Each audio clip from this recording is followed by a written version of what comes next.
Global Eyes. India and Pakistan's disinformation war, the digital frontline. Welcome to Global Eyes. I'm Waslat Hasrat Nazimi. And I'm Shani Rosanas. The battle over narratives has long been part of any conflict, but with the rise of AI, disinformation is no longer on the sidelines of the battlefield. Sometimes it determines who can win. India and Pakistan, Russia and Ukraine, Israel and Gaza, or Iran, we're seeing a growing use of disinformation, which has become one of the most powerful weapons in the arsenal. Fake videos and images often go viral faster than any official statement. And even for experienced critical viewers and journalists, it has become difficult to separate what's real from what's not. Let's take a look.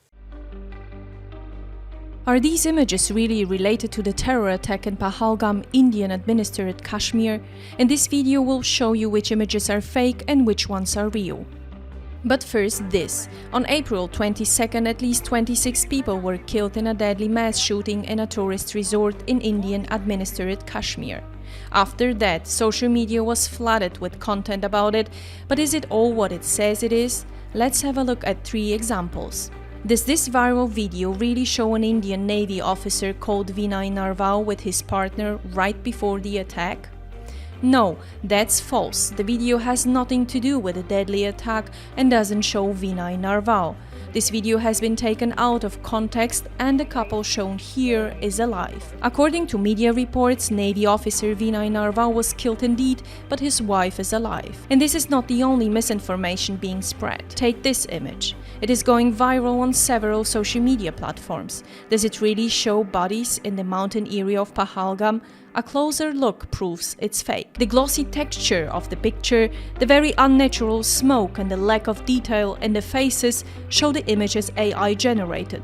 Several AI verification tools indicate it's up to 98% likely to contain AI generated content. Also, we found another version of the image with the watermark Meta AI on it. And what about this image? It's fake as well. Verification tools show it's very likely to be AI generated. There's also a misspelling. Pahalgam is spelled with an A, not E. This was entirely fabricated. Some media outlets even aired it without questioning its source. And here's the real danger. It didn't matter for many people that it was fake. For some, it felt true, and that was enough. And here's another example. Videos and images of the escalation between Pakistan and India are flooding social media. But how can you spot if the content you are seeing is actually real, fake, or has been shared out of context? Here are 3 tips. Number 1. Find out when the image was used before. How? Here's an example. This video allegedly shows an Indian attack on the Pakistani city Sialkot. But is that really the case? No, that's false. Take a screenshot of the video and upload it to a reverse image search tool like Google Lens. Now you click on exact matches and see the video was uploaded at least 1 month ago. It shows a gas cylinder explosion in Mumbai Saravi in March this year. Tip number 2. Always look closely. You might be falling for content manipulated or even generated by artificial intelligence. Take this video. Here, senior Pakistani Army General Ahmad Sharif Chaudhry appears to admit the loss of 2 Pakistani JF-17 fighter jets. Regret to confirm that 2 JF-17 aircraft were lost during active duty. Really? If you look closely, you can see that the general's mouth movement looks strange and artificial. And indeed, the video and audio were altered with the help of AI. Chaudhry never said that. We also found the real video from December 2024. Here, Chaudhry reports an order about the successful counter-terrorism activities of the army. Tip number 3. Look for a primary source. We found this video allegedly showing US President Donald Trump speaking about the current situation. India, last night the world just witnessed your incredible strength and determination. Did Trump really say that? We did some research online. There's no primary source or even a credible media source citing him. And you can spot this fake by checking Trump's lip movement. It looks blurry and artificial.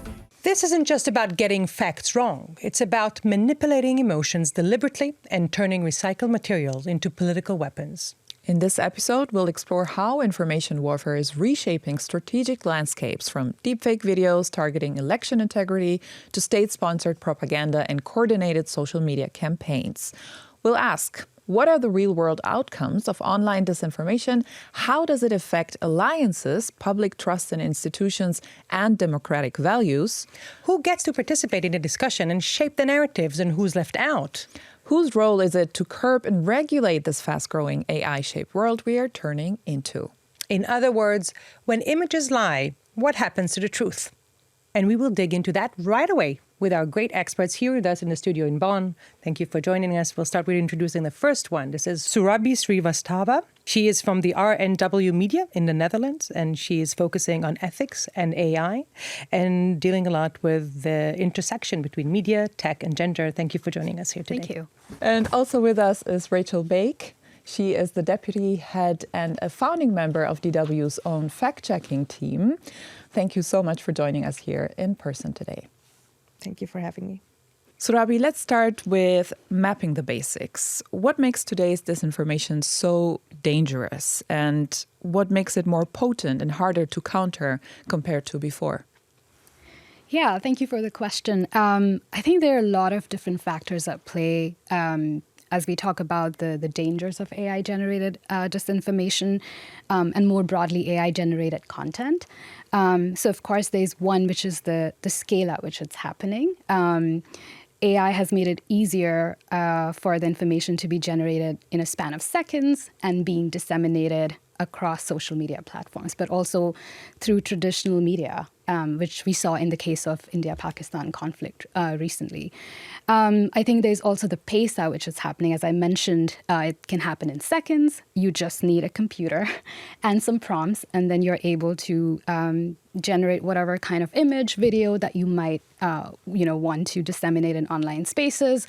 And I think the third one is also the way people are consuming news today. It's mostly what comes on your feed in the form of reels, short videos. And I'm not sure if people are even reading the captions of those videos anymore, right? So it's very easy for people to now just look at the video and then kind of just pass it along. And that fuels into the scale at which it's being perpetrated. So I think those are a combination of factors that are kind of fueling this rise of AI-generated disinformation in online spaces. Rachel, do you agree? I mean, is it, in this particular moment in time, is this a bigger challenge? Because disinformation, information warfare, that's always been part of war and conflicts in the past. What makes this moment so unique? I would totally agree with what she just said, because I think in the past 10 years, we've definitely seen an increase in disinformation and misinformation online on social media. Social media is a huge accelerator. But what we have seen now with the introduction of AI and also making it available to basically everyone, no matter if you're 9 or 99 years old, you can generate and prompt and just put your AI content out there. It's just become much, much worse. And it's become really difficult for people to differentiate between what is true and what is fake. So it's just making everything really fuzzy online, and people are finding it really difficult to tell apart fiction from reality. Is it just the technology, or is it also human psychology? This really interests me, because people tend to really believe, emotionalize as soon as they feel somehow attracted to it. Mm-hmm. Well, I think definitely social media has also kind of tapped into this idea that anger and fear sells, right? That's what circulates on social media platforms. And I think those are very powerful emotions that people are feeling in this moment, in these tumultuous times, whether it's in India, in Pakistan, or in any other part of the world. And I think the kind of content that's being generated by AI is, of course, keeping in mind what are the emotional hooks that are necessary for people to buy into that content and then for it to circulate. So it's not just generating it, but getting the views and then scaling it up in the sense of sharing and passing it along. So I think definitely emotions play a big role, because you don't see similar content if it's neutral being transferred along, right? So the emotional hooks are very much integral to how this information is being generated using AI. Part of what you and your team are doing is that you go through and you are exposed to a lot of fake information out there. Could you maybe give us thumb rules of how to, what are the main things that you're seeing out there? What is the main patterns that you're noticing, and what's being out there, and the advancements that you're seeing? What is today compared to a year or 2 or 3 years ago that you used to see? Yeah, I think the biggest difference in the last, I would say, 3 years is the introduction of AI in late 2023, where we were already fearing it's going to play a huge role last year in the major election year, but we didn't see it as much to be quite honest. We saw more cheap fakes, as we call them, so AI fakes, where you can clearly see at first sight that is actually generated with AI. This year, it's clearly become more sophisticated, especially with this introduction of this tool called Google VO3. We have seen a huge increase and also improvement in AI content out there. So it's become much more difficult, even for us experts, to tell apart AI from real videos.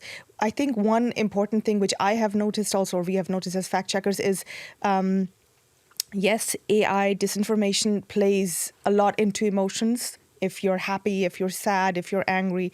But what we're also seeing is this major trend of trying to groom people, so to speak, with AI videos, which are, so to speak, neutral. You know, you see, I don't know, a cat riding on the back of a horse at night, those kinds of videos. Brain rot videos. Exactly, those brain rot videos. But I think for me, I personally always say, like, it's also grooming people, because I always give the example of like navigation systems in your cars.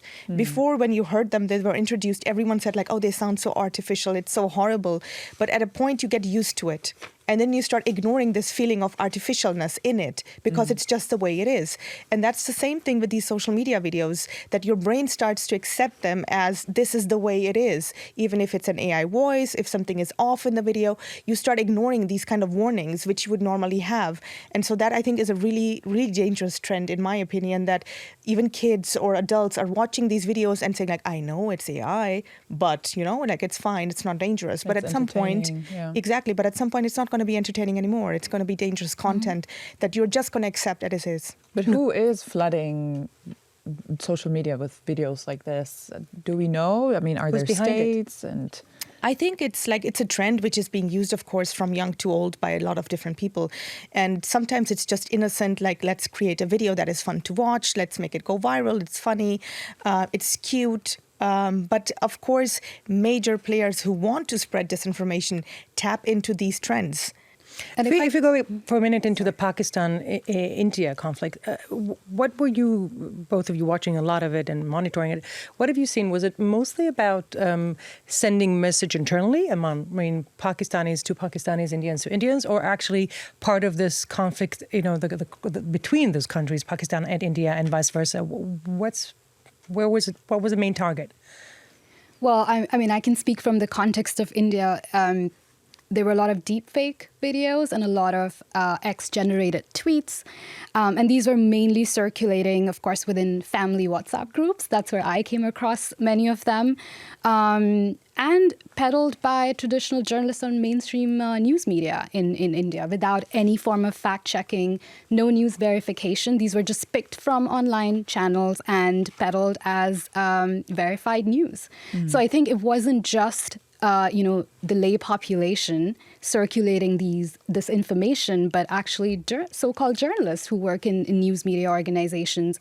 Also some of them peddling even this had to come out later and apologize, yes. right? Yeah. Well, not enough of them did, but yes, certainly I think. And then there were also influencers online, as Rachel had mentioned earlier, playing a key role in peddling some of this AI-generated mis and disinformation. So it's a combination of different people, but I think what I saw specifically from the Indian side, it was tweets and deepfake videos, yeah. Yeah. Coming back to your question, I think what's important to note here is usually disinformation, like campaigns we've seen online as fact checkers, is mostly trying to influence people in other countries, trying to interfere in their systems before elections or something like the Olympics or even football World Cups, for example. In India and Pakistan, I think what was really somehow unique to this setup was that there were like disinformation bubbles like hovering over each country and trying to influence people within the country. So like in Pakistan, disinformation targeting Pakistanis, like we are so brave and we are so successful, and the same is happening in India. We've reached this target, we've shot down so many planes and this and that. And then, of course, these things also then, of course, come over the border, and then Pakistanis making fun of Indian disinformation and vice versa. So that, of course, was also there. But I think it was mainly, in that case, it was mainly to suggest more success in their like army and navy work rather than, trying to to say something bad about the other side, and then, trying to influence what information is being spread in Pakistan or India.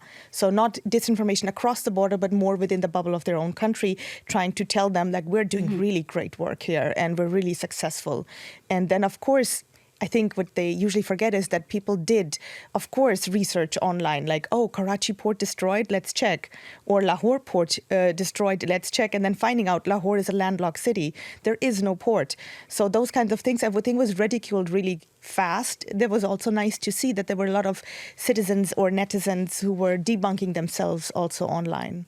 Although if I could add 2 points there to what Rachel mentioned, I think the fact that both people in India and Pakistan knew that there was active disinformation happening was also being used as a reason to legitimize this disinformation campaign, right? So, for instance, we heard in India that, of course, Pakistanis are doing it as well, so we should also be doing it, right? So there was also this legitimacy provided to why online disinformation is unfolding.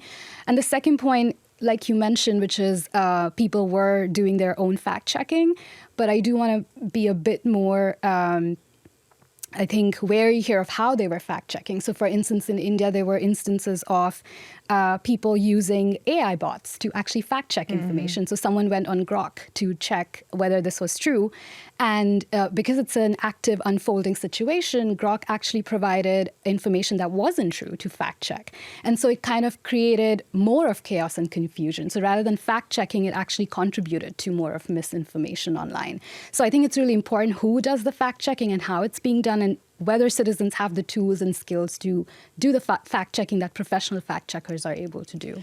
But let me ask you, is there any point even in fact-checking after the narrative has been generated and shared and gone viral for so long? I mean, do the facts still matter? Does the truth can still infiltrate that bubble and put facts corrected?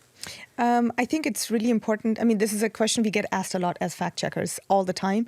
I think what's really nice is to see studies which are being conducted in this field to actually check. And we have seen in those studies that, yes, the effect of fact checks is that these kinds of, like the Karachi or the Lahore misinformation, for example, it's then stopped at a point. Like, it's like this snowballing effect, which is happening earlier, is just slowed down massively the moment a fact check comes out, because people then, once they're Googling for this kind of a topic, they will stumble across the fact check and they'll be like, oh, hold on a second. I saw this on the news and I read about this and it was actually a fact check. So having the word fact check in, whether it's a TV report, a video report, or even an online article, we have seen it gives more power to that information, and it actually has the power of stopping the fast spreading of this kind of a disinformation. So yes, that does happen. Of course, we have to be honest, fact checks do not go as viral as the disinformation itself.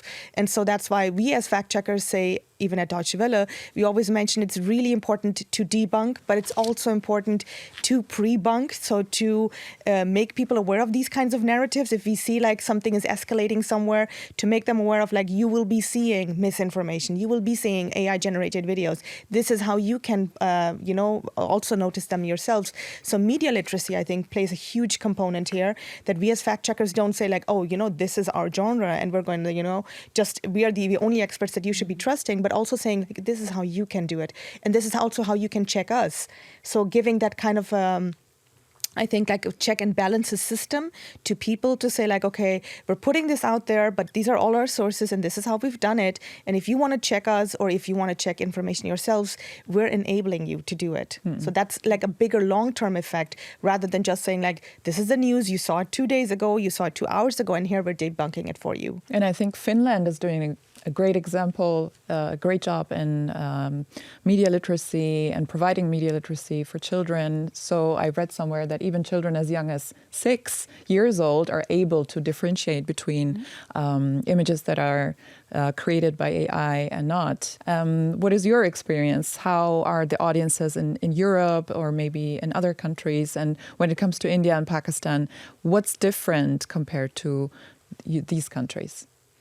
I think, of course, media literacy is quite closely connected to the literacy rate as such as well. So a lower literacy rate probably makes them more vulnerable to disinformation because media literacy is also lacking. So I think that is one thing. But of course, the living situation is also a completely different one. If you imagine you live in a country which is like Pakistan or India, where you have a lot of climate change effects, you have, I don't know, an economy which is a burden and so on. So you have a lot of troubles in your life already. You're highly emotional anyways, as it is. And then something happens, it's easier to try to tap into these emotions then and try to disseminate disinformation. And of course, also you see there's a lot of low-scale propaganda happening all the time anyways. Yeah. And then it just heightens the moment a tension or a crisis happens or a war and a situation escalates. Then you just see it heighten and peak, but usually it's always like some low-scale propaganda is always being spread, and then it's just constantly being fed to the people. And the moment they get the chance to have proper literacy, but also media literacy, they can step out of this circle and say, like, stop.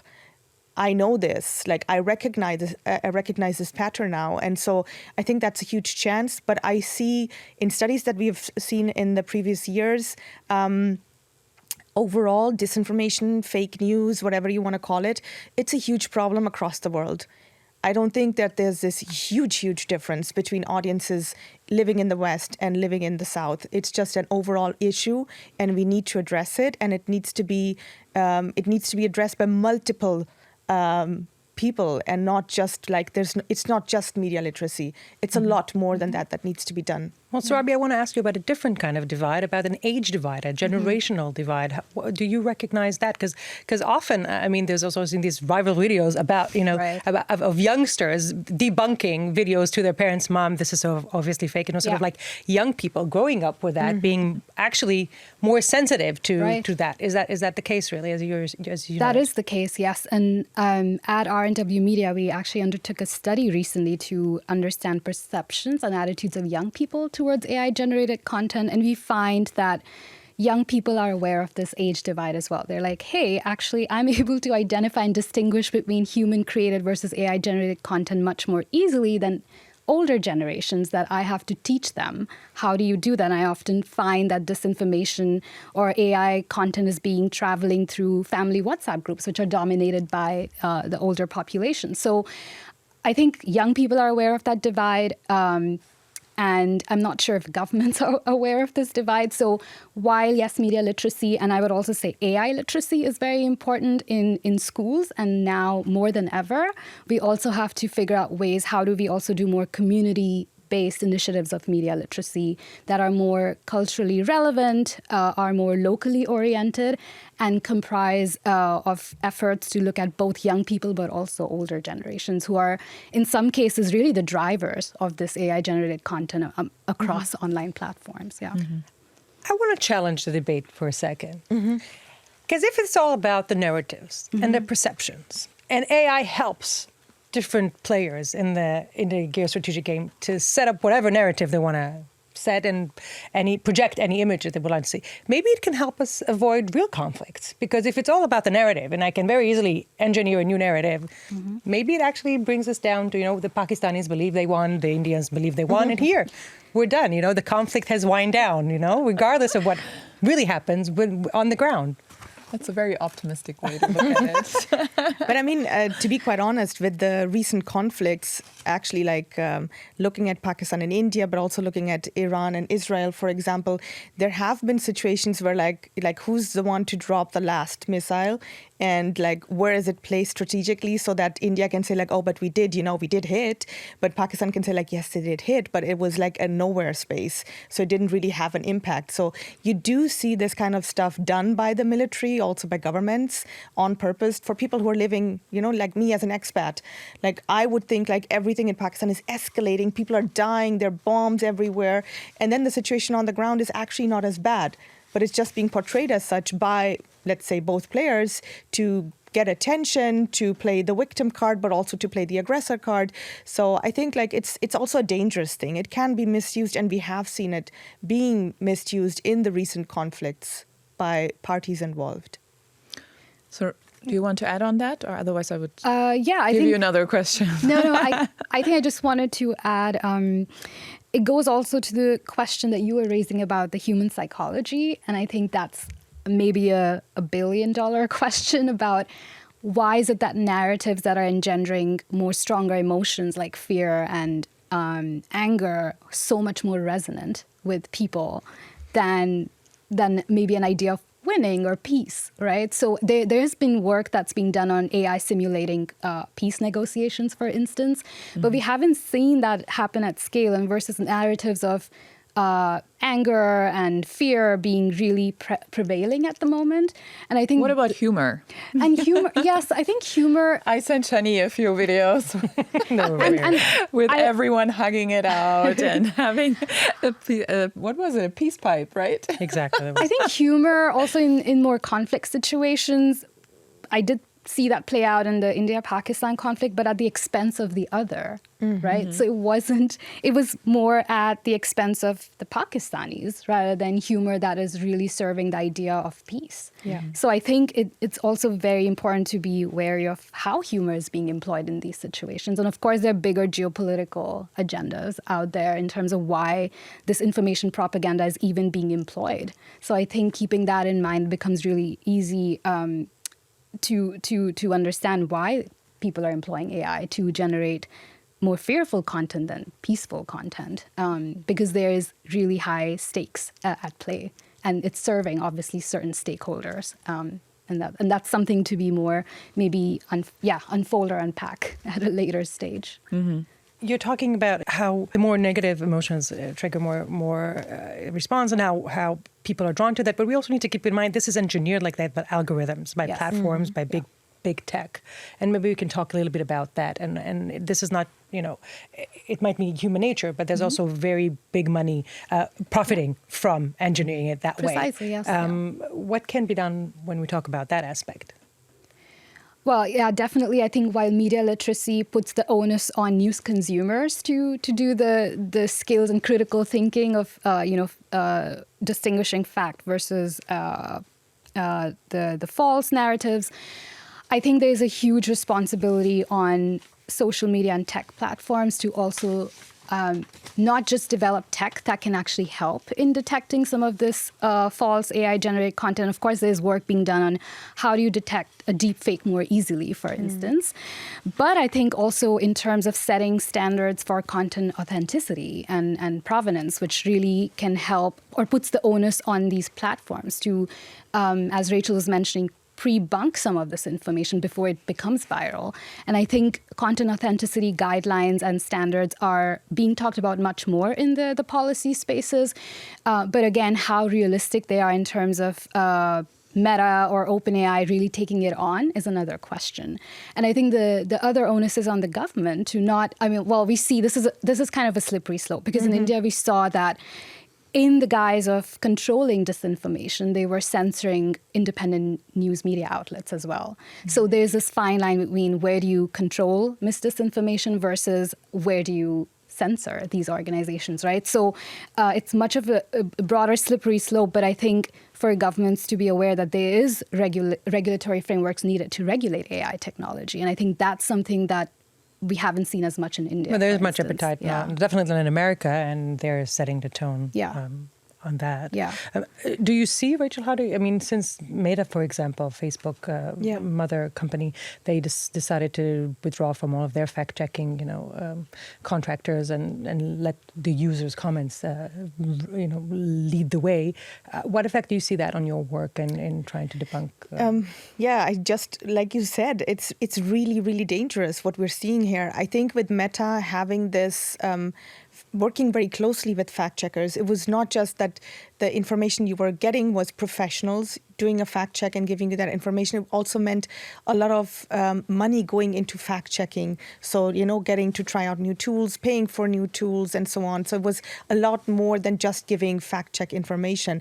It was also like a lot of money, which is now missing from fact checking organizations. So that is also a huge implication that there's going to be in general less fact checking work because you need to find another way to get money to do your work, right? But I think what was offered in to say like as an excuse, like, oh, we're taking that away, but we're giving you community notes is just, a really bad alternative. It's a really cheap move that was made because community notes are basically anyone could write something. So you see a video, you can comment, Vaslat can comment, I can comment, and then she goes and says like, oh, I don't like any of the comments. I'm just going to say something completely different about it. Right. So nobody's there to check them.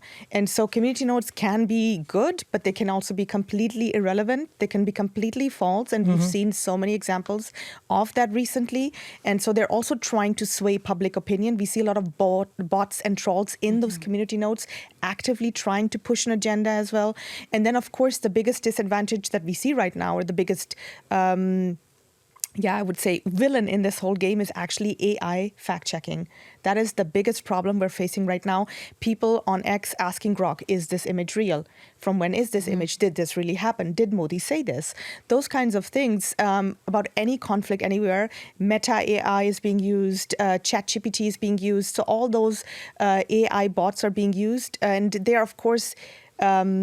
well, they're not all the same. Grok, for example, being exactly. run by Elon Musk, exactly. has All had specific of them are different criticism on its exactly, bias. but all of them are showing this a similar kind of problem that the information which is being fed to them leads them to produce certain kind of results. So, of course, Grok, I think, is the most problematic one that we're seeing at the moment because it's very biased. It's very racist. It's also giving you completely off-topic suggestions. You're going to check the weather in New York and it's going to say there's racism in South Africa against white people. Yes. So those kinds of things, that's completely like it's off the scale what is happening with Grok. But we're also seeing the same kind of disinformation being spread by Meta AI, by ChatGPT and so on, because things are just not fact-checked by humans. And so like pictures being taken out of context saying that this is not showing what's happening on the ground now. It's actually from 2014. You do a reverse image search, which is like the basic step you do as a fact checker with any image, and you find out, no, the picture is actually from now and it's real. Yeah, there's also recent research about Russian influencers trying to actively feed the LLMs, exactly. the systems that the chats are drawing from, the AI chats are drawing from, feed them false information, which will then be disseminated through people's trying to queries to the AI chats.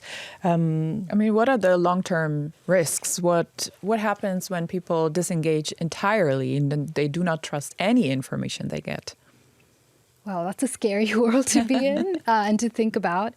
But I mean, the reality is that we are all guinea pigs at the moment in this unfolding AI revolution, because just as it was the case with social media platforms in the 2010s, I think we do not know what are the ramifications of using this technology in the long term. And I think that's why the push for governance and for regulation is so much urgent. Mm-hmm. But also, who is part of this conversation on governance and regulation is equally important. Is it just the tech companies? Is it just the policymakers? Are there communities involved, especially marginalized communities, both in the global north, but also global south? Are young people part of this discussion? Who has a seat at the table? I think that remains an important question.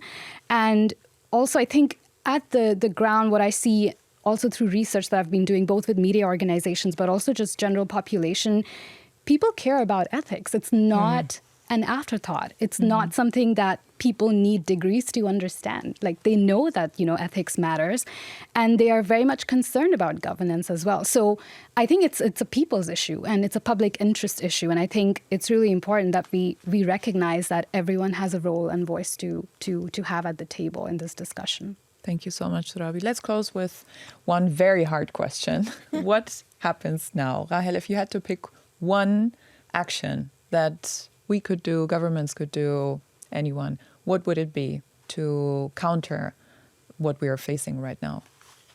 I think the biggest thing would be enabling people to give media literacy and starting really, like at a really young age. I'm a mother myself. I see that with my kids.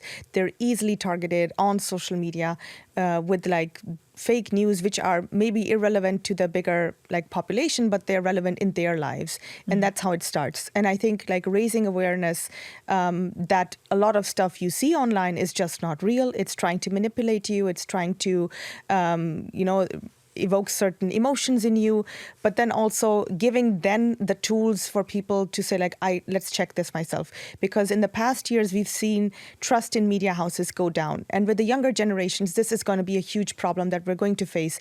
The older audiences who are going to the trusted TV channels, going to the trusted newspapers, that's something that we're not raising young kids with right now. So there's going to be this huge information gap of like trustworthy sources, which is going to come. And so we need to be prepared for that. And I think the best preparation we can give is to just enable people to do it themselves, because by that, we're also enabling people who are skeptical of our news, for example, by saying like, okay, if you don't trust us, here are the tools, and now you can check it yourself. So I think that's like the biggest thing, because everything else, we know with governments but also with platforms, it's going to take time. Everyone needs to play a part. Just like Surabhi said, everyone needs to be a part of this. But I think enabling people themselves is going to be probably the best bet to actually, to have a lot of people ready, whenever, fake news face them in real life, to say like, okay, you know what, I know how to deal with this. I know how to tackle this. Surabhi, from your point of view of independent media, what gives you hope? Any examples, initiatives that you see of resistance or resilience, innovation that are, breaking through? Yeah, I mean, from my home country, India, there is a lot happening, both on media literacy, but also independent media actually doing its work when needed the most. And we did see that in the India-Pakistan conflict. There are organizations like Boom, like News Laundry, that were out there doing fact-checking, really making sure that people know what's right from wrong. And they were doing this in a setting where, like, it was, a lot of nationalistic furor in the time of conflict and restricted resources. But they were committed to this goal of ensuring that people know what's right and what's not. So that gives me hope that there are organizations that are still willing and committed to do this work despite the challenges.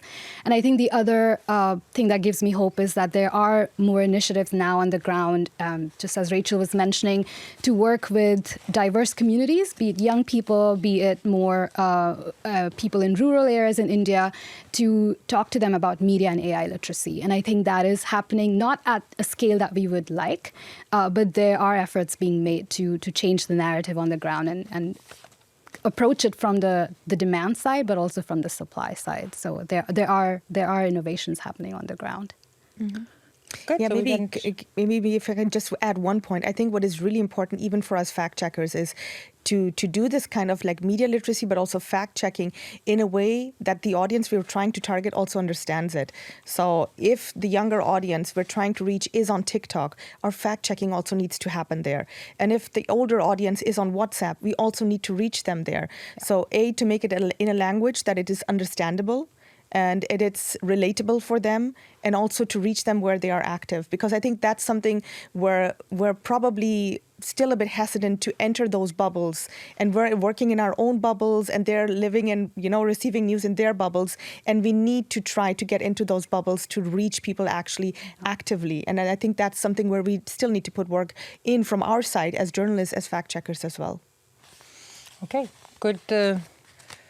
Hopeful, maybe, ending to this somewhat bleak discussion. Thank you, girls, so much for your insight and for being and joining us today. Thank you so much, Rachel and Surabhi. Thank you so much.